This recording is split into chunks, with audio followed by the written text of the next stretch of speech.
Hello, I'm Felicity Cohen. I'm so excited to introduce you to my Wellness Warriors podcast. For over 20 years, I've been a passionate advocate for helping thousands of Australians find solutions to treating obesity and health-related complications through surgical intervention and holistic managed care. My podcast is dedicated to all the people, past, present and future, who have helped shape my journey and continue to inspire me to work consistently to achieve a healthier Australia in both adults and future generations. I hope you enjoy it. Welcome to the Wellness Warriors podcast. Today it's my great pleasure to introduce you to the beautiful Olivia Scott. She's so well known here on the Gold Coast and has been here as a radio announcer and working in media roles for such a long time. It's going to be fun to have a chat and find out all of the things that you're up to. Thank you so much for joining me on the Wellness Warriors podcast today. Thank you, Felicity. It's an honour. Thank you. So tell me all about what was it that first took you into radio? How did you get there? From a very young age, I always loved listening to the radio. And my dad happened to be friends with a big radio station, Today FM in Sydney. He was friends with the general manager, so I used to go there for work experience when I was younger, and used to hang around the newsroom and the announcers and all that sort of thing. So I kind of found a love for it then. Did a bit of community radio after school and on the weekends, and it kind of went from there. And then when I was 18, when I moved to the Gold Coast from Sydney, I did a radio school course and got sent to Charleville for a week's work experience that got me a job in Longreach. So I went to all the way out west places. Amazing. So you worked in Longreach for a while. Mm-hmm. Yep. What did that experience teach you most about working in radio? Gosh, that I missed home a lot. It's a long way out there. I lasted 6 months. I was the office manager, morning announcer, and we basically had to produce all our ads, and so we did everything. Well, there were only 4 of us. What an amazing learning experience, though. So it was great, but it was a long way from home. And so then I came back to the Gold Coast after 6 months, and then I got a job in Lithgow in New South Wales. So that was okay. The general manager said to me, "Do you know where Lithgow is?" And my brother happened to board at Bathurst, not further out. So I said, yes, I know exactly where I'm coming to, because they had a lot of trouble getting people there because well, I loved it, but it's pretty much very cold and a bit of doom and gloom out there. So Is that how you have to earn your stripes in radio? You've got to go and do all the regional stints to land the big city job? Is that how it works? Well, back then you did. Yeah. Yeah, back then you basically worked your way up from whatever role. These days a lot of, the young kids go to university and do degrees and all of that sort of thing, and that's how they do it. But back in the day, that was your best way of doing it. There weren't too many courses that you did. You basically just worked your way from the bottom to the top, and the further you went out west, or the more people knew that you took it seriously, I think, and the way you could work yourself up. So yeah. How long did you spend in Lithgow? 18 months. Oh wow. Yeah. And then from there straight to the Gold Coast? I came back to the Gold Coast. I did get offered a job in Newcastle, but I was silly, and I didn't want to leave home again for a little while. So, but that was to be a journalist. Was that a journalist, like apprenticeship sort of thing there? And I was only 21, so I was crazy I didn't take it. But yeah, I just wanted to be home for a while. So I did odd jobs at CFM and Gold FM. Mm-hmm. Did a bit of promotions, did some filling in casual work. That was for a couple of years, and worked in promotions as well.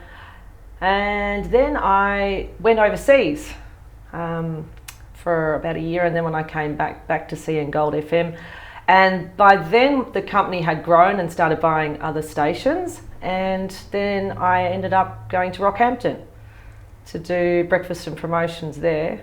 So yeah. So you were the breakfast announcer in Rockhampton? Breakfast and promotions, and by then I was 25, and after 18 months our program director, he left, and they offered me to be the program director, and they put me through a radio course for that.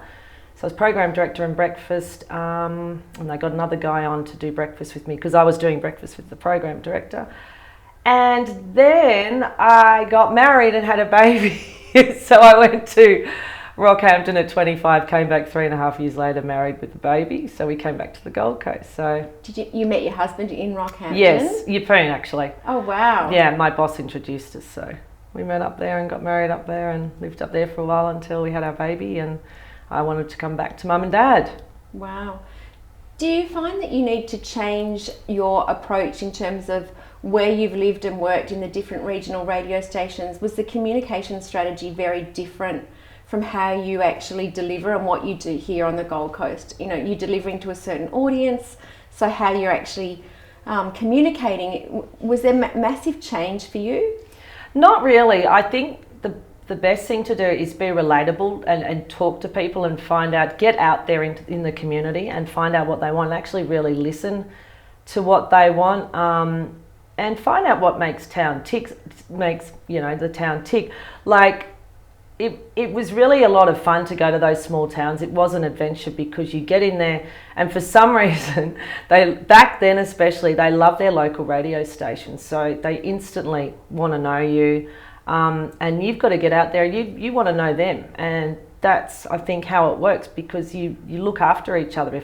If someone has a problem somewhere, you know, or they need a fundraiser, boom, they go straight to you, and then you help people. And so it's a great relationship. And I mean, the Gold Coast is a big country town, and I think it's very similar that way. But I think you really have to listen to what they want, what the listeners want, and try and relate to them. That's the key. I think it's really interesting in the world of media, where we see, you know, newspapers, obviously print media slowly declining, and we access so much of our news via online, that radio has just always remained such a powerful medium. Yes, definitely. And even more so now, you know, we listen to the radio in the car, on the way home, on the way to work. You know, I love it for so many different things that we're accessing. And even if I'm listening to something on Spotify, for example, I'll still listen to something that's got the news associated with it or something like that. So it's definitely a medium that stood the test of time and is still such a valid and valuable source of, you know, information, entertainment and connection that I think people still really relate so much to. Yeah, and it's instant. That's what I think we love about radio. I mean, a couple of months ago there was major flooding. It was a Saturday morning I was on air, and the roads, this crazy storm hit. I think it was actually the beginning of the year. Crazy storm hit, and I'm on air at 6 a.m. that Saturday morning, and it's just like I'm on the phones, ring me now, and it's instant. People are like, hey, I'm at Tallabudgera, this is flooded. I'm out at Nerang, this is flooded, and that's where it's really fun. And yeah, it is instant. It's sadly, if a celebrity dies or something, boom, we're straight onto it. So that's how we can keep people informed. I think that's why radio is still such, you know, a great medium, that it's instant. If something happens, we can let you know straight away. But using that power to help people, and you were talking about fundraisers and staying connected to community and finding out what people's needs are or what their problems are, what do you think has been the most powerful of fundraisers that you've been involved with in your whole career in radio? Actually, one we just did recently was the Gailey Walk. I can't even remember what it was called. The Purple for domestic violence. So he walked from Helensvale to Coolangatta. And I walked with him for a little while. I think I did about 6 Ks with him. And that was amazing. So that was to buy watches for women who were going through domestic violence, and they were about $1,000 each. So so many watches. I think they ended up with $70,000-$80,000 they raised in that time. So that was amazing, because domestic violence is, you know, it's so full on. And yeah, so that's what really comes to mind. That was brilliant. But see, that's another thing. It is so easy for us to organise things like that. With it, you know, we can really help people. So we'd like to help everyone, but obviously you can't. But domestic violence was amazing. So that's what really comes to mind right now. And that sounds like the most incredible cause. And sadly, you know, we've seen this incredible increase in incidents of domestic violence. I think it used to be, you know, 1 in 4 women. I don't know what it is on the Gold Coast right now. I think there has been a rise. And I know over the last 12 months or so, you know, during lockdown periods and I've seen statistics that show that it's been even more prevalent. So choosing that as a cause, I think, is really, really valuable and so needed here on the Gold Coast, or needed everywhere. Yes, definitely. And not just raising awareness, but also helping people So what are the watches actually for? Is it a specific watch for? Yeah, so it's an alarm. So it notifies if there's a problem, and so it knows where they are, and they can, it's so very well worth it, that's for sure. Oh, what a wonderful thing to have been involved with. Yeah. Any others that you can think of? Events? Oh gosh, there's so many. The highlights. I know when I went to Rockhampton, we used to do this event, not a fundraiser, but it was called Fire in the Sky. That was just amazing, and some people that I lived with when I first got there said it was better than Skyfire in Brisbane that we organised. So that things like that, community events that are just, and I remember down at Yeppoon there was a Miss Cap Coast we used to do every year, like a beauty contest that, I used to love doing those back in the day, and you had bands and fireworks and the whole town and everybody would be there, and it was just a massive celebration and just a heap of fun that everyone used to love going to, those sort of events as well. But yeah. It's fascinating how you identify with that specific radio station as part of your own personal cultural fibre. Yeah. That people have such an association with it. And your opportunity to connect and to do these things, I don't think we think about it enough in terms of the power and the impact. Yeah, I mean, especially when you look at like people like Emily Jade and Christo and Gailey and the drive team like Moira and Bags, that they're like rock stars in this town, and they give so much, and what you see is what you get with what you hear. That's what you meet when you meet them. So they're the right people for the jobs, I think, because they definitely care. So it's good working with good people. Amazing. And that's probably what makes your life in radio so much more valuable, is that you're working with a team of people, your crew, your tribe. They're the people that you've obviously worked with over many, many years. Yes, I have worked with them all at different stations and things around the coast and other places. So we're pretty, I know it's a bit of a cliche, but we are pretty much happy family at Hot Tomato, which is really nice. They're a great bunch, and our management team's really good as well. And also the newsroom, so we're very close to the newsroom, obviously, because when news breaks and all of that sort of thing, and they're a good bunch of people. What's been your hardest stage of radio for you? Was it early mornings? How have you coped with any stage of your life where you've had to deal with the early mornings, especially being a mum of two beautiful girls? How have you coped with that? Probably the hardest was when I was pregnant, was the early mornings.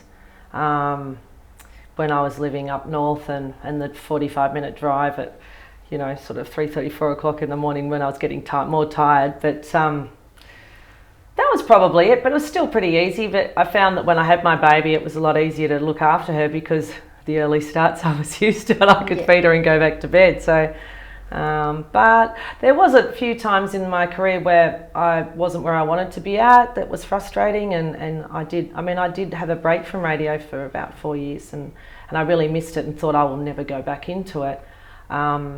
And then there's some people in your life that believe in you and say, I want to give you a go, and you think, no, I'm done. That ship sailed. But no. So what happened during those 4 years? I went and worked for Lorna Jane for some time, so that was nice. I'd never worked in retail, so that was a bit of fun, something a bit different. Yeah. Was that because you needed a break? Yeah, I did need a break. Because I sort of wasn't getting anywhere. It was fantastic to have my two children, my two daughters, and be casual on air. But then as they were getting older, I was sort of needing a bit more. And I thought there's not much opportunity at the moment. So I sort of went somewhere else now, down a different path. And then came back to it at Hot Tomato. So I was at Gold FM and went over to Hot Tomato. So, How have you found juggling a life of being a radio career person and raising two children, a home, a family, a husband? How's that juggle looked for you? It's been okay, because I don't really work long hours.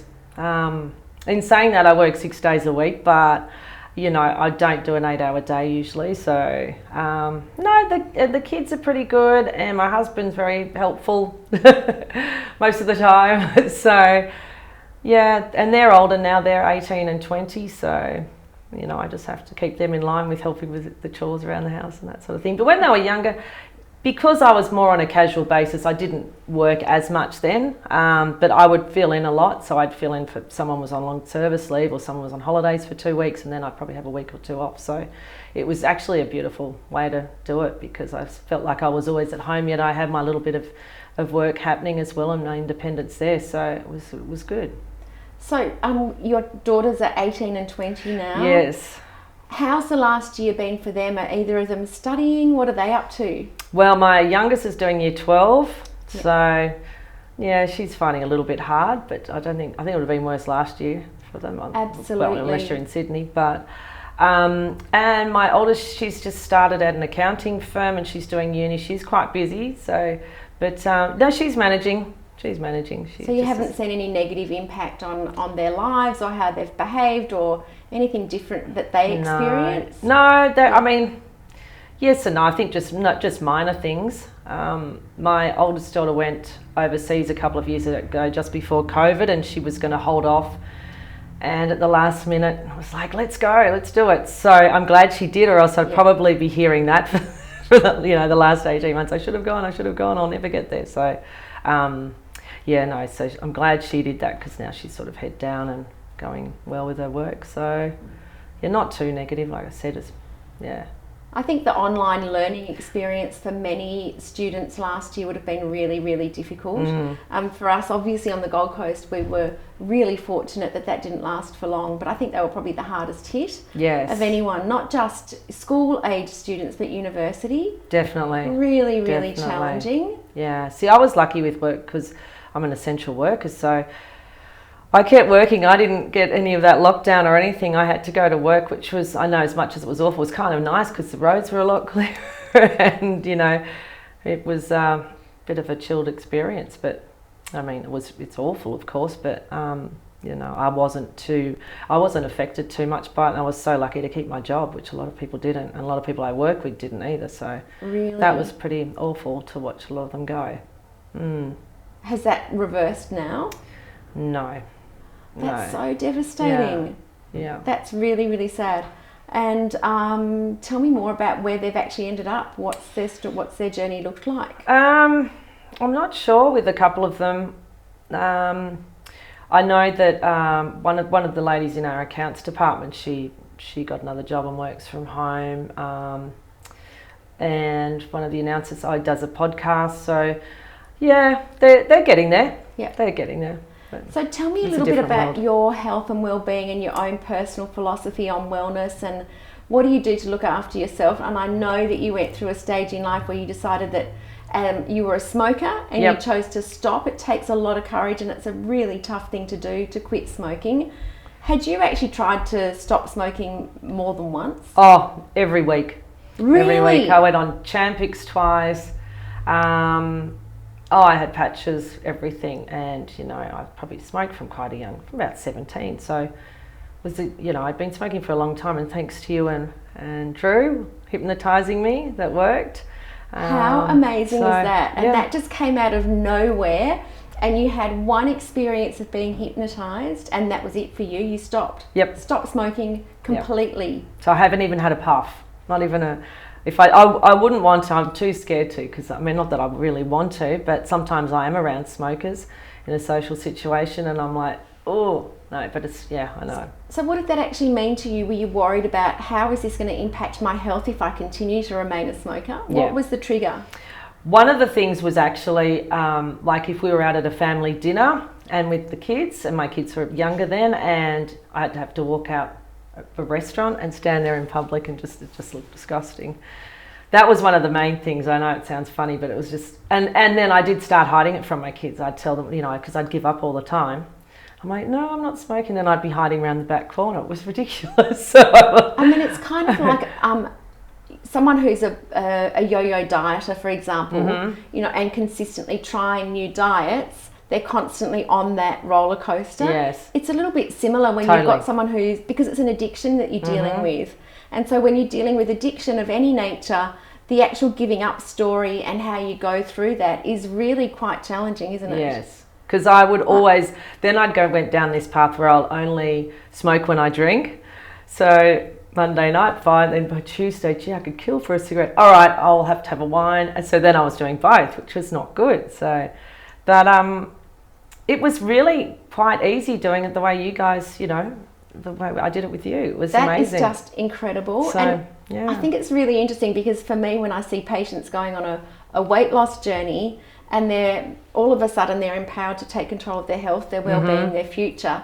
If I find out that they're smokers, it's obviously something that I'm always going to want to make sure that people are thinking about, that they've got an awareness about, and that we're finding solutions to stop that. Because if you're working on the whole well-being of a person, you don't want there to be one aspect that's actually not managed at all. Yeah, it's got to be the whole big thing. That's you right. know, because we know all of the dangers. Exactly. And it's funny because I didn't actually put on weight and I didn't drink more and I didn't eat more. I actually got fitter and healthier and lost weight. So it was a win-win all around. That's amazing. So that's really interesting because most people, when they stop smoking, the first thing that they're worried about is that they're going to gain weight or they're going to have this replacement type therapy. If you quit one addiction and swap it for something else, then it can also be quite toxic as well in itself. Yeah, see, I felt so much better that Amazing. I just had to go harder at everything I did for a positive.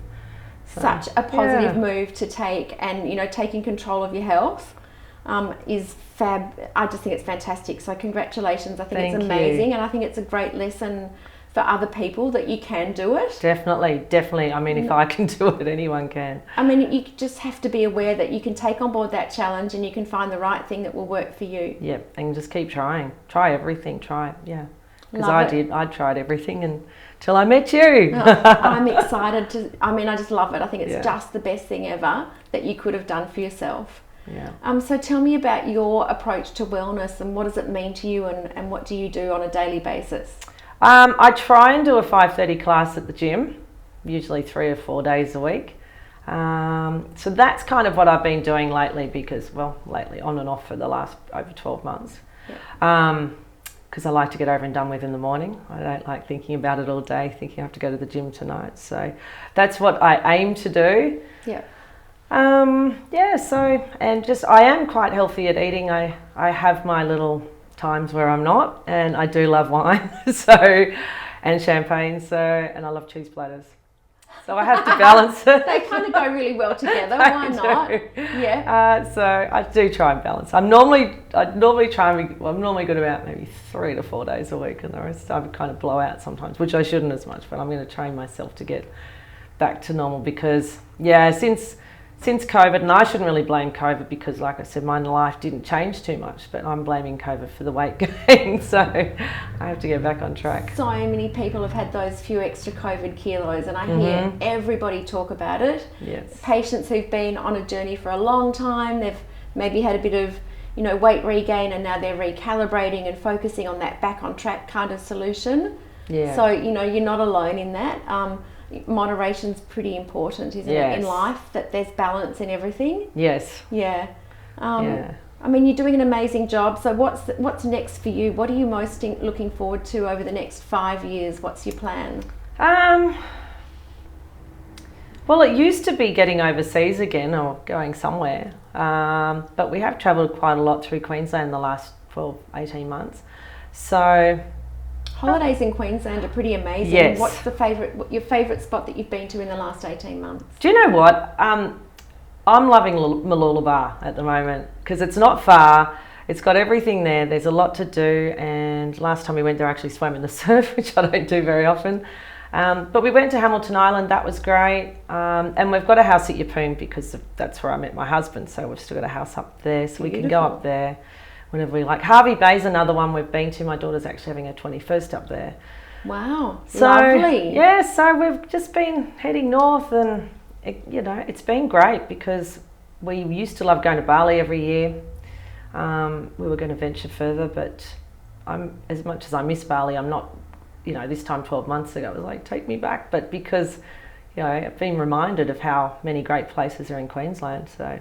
I think it's fantastic. Holidays in our own backyard and rediscovering or thinking differently about where we can travel, not just in Queensland but in Australia.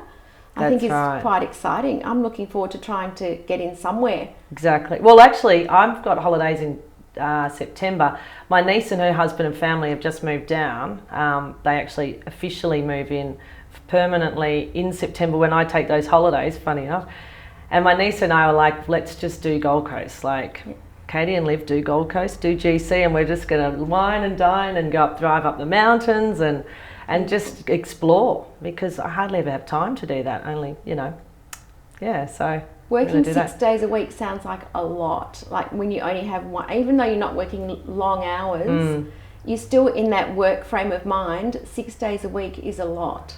What's your favourite thing to do on that 1 day a week that you don't work? Oh, just really spend time with the family. So I like to get up and go and do a gym class because that makes me feel good. Then the girls and I will usually potter around. We might just go to the shops, Pacific Fair or Harbour Town, potter around. And then actually, I like to have a drink maybe about 4 o'clock and then have an early dinner with the family. That's my favourite Saturday. Catch up with the family and an early Saturday dinner or a late lunch. Family time, it's so important. Definitely. Keeps us grounded. It does. It does. And my mum and dad live at Main Beach, so my brother lives around the corner with his wife and kids. So it's great. It's easy to catch up with everyone as well as just my little family, the four of us. So we do try and catch up every couple of weeks. Beautiful. Yeah. Congratulations on all of the work and effort that you put into your career every day. Everyone loves listening to you. Oh, and thank you. There's so many people out there, you wouldn't actually probably even register yourself because you're tucked away in that little studio. That there's so many people on the Gold Coast who have grown up listening to you probably. Isn't that spectacular? Oh, stop it. Thank you. So thank you so much for joining me. I've got one final question that I like to ask all of my podcast guests. And what does wellness mean to you? Well, health's everything, isn't it? Money can't buy health. So I love feeling great. I love feeling healthy. So it's everything, and I want all my family and loved ones to be healthy too. So it's everything. Absolutely, investing in your health every day, and you're clearly doing all the right things. So congratulations, and thank you so much for joining me. Thanks, Felicity. Thank you for joining the Wellness Warriors podcast. It's been a pleasure to have you online with us. If you've enjoyed the series, please leave your review, subscribe and follow, and we look forward to sharing many more stories with you in the future.